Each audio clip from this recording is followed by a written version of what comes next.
Hey everyone and welcome to Storytime. My name is Jake and today we are going to be looking at the subreddit r/entitledparents, where people tell us stories about mums and dads thinking that because they have kids, they're entitled to everything. Entitled aunt and cousin hijacked my birthday. As some background, my family has a weird opinion on birthday parties. They feel like they are a waste of money and throwing one means you got money to spare and flaunt.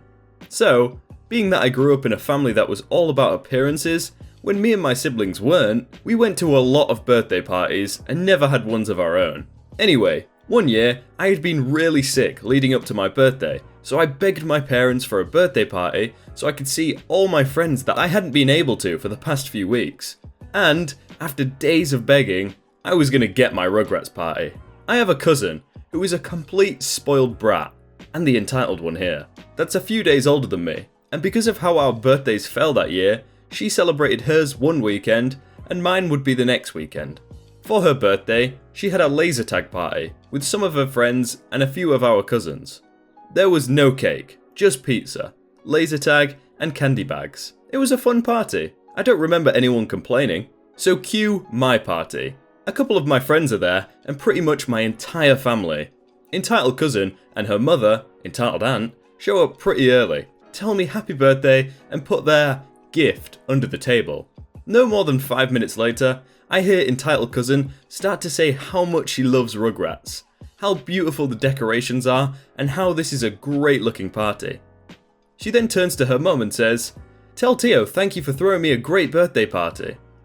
I turned to her and said this was my birthday, not hers, as she had hers the week before, and her response was, "So? That was last week. This is my party this week."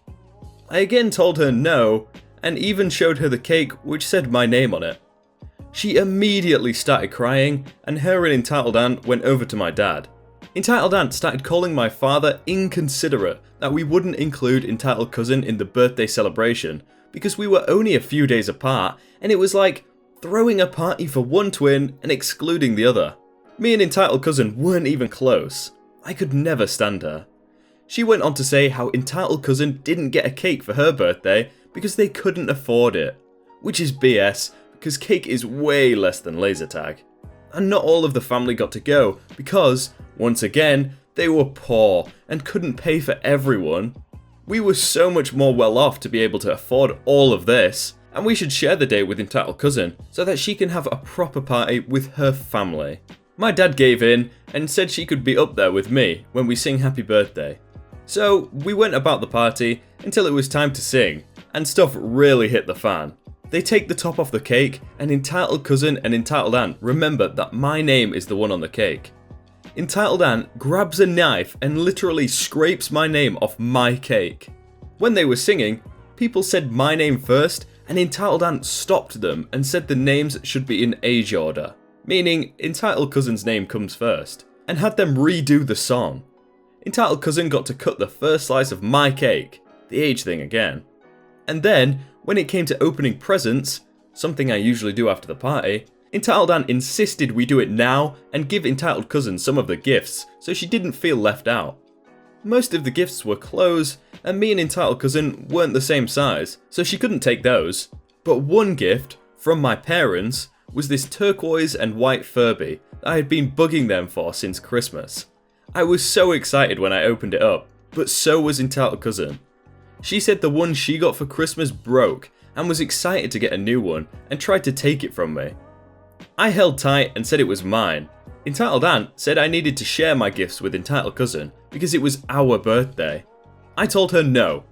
She tried to take it from me and I threw it behind a table where all the other gifts were. We both got up to run for it and I got to the table first and took the remaining amount of cake and threw it in her face.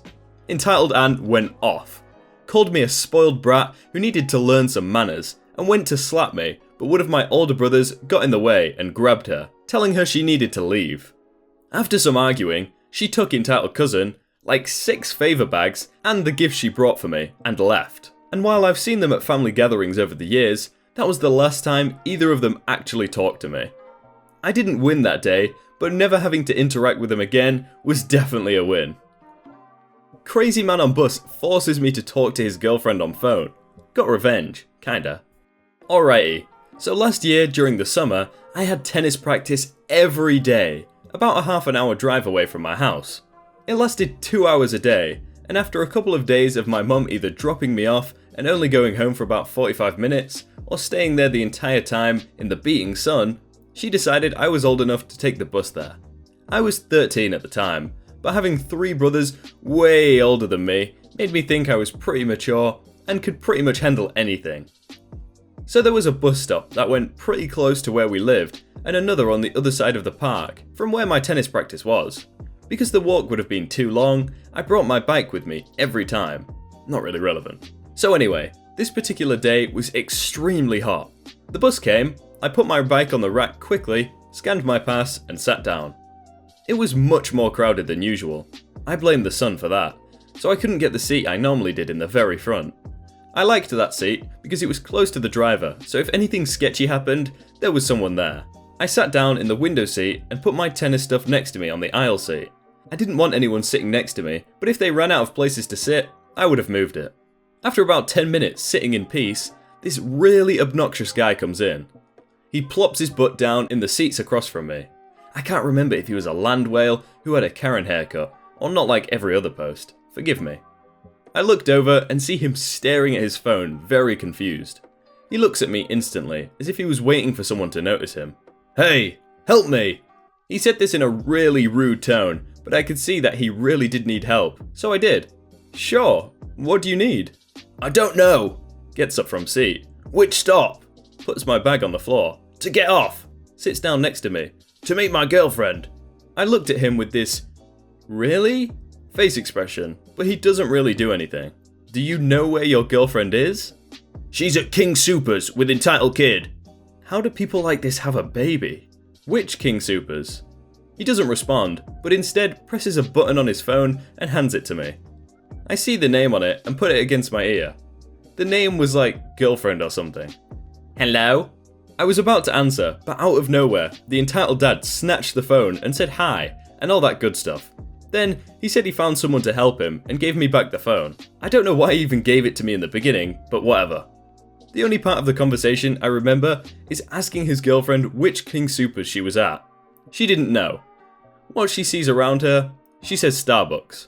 And for those of you who don't know, there's like a Starbucks everywhere, so that doesn't narrow down anything.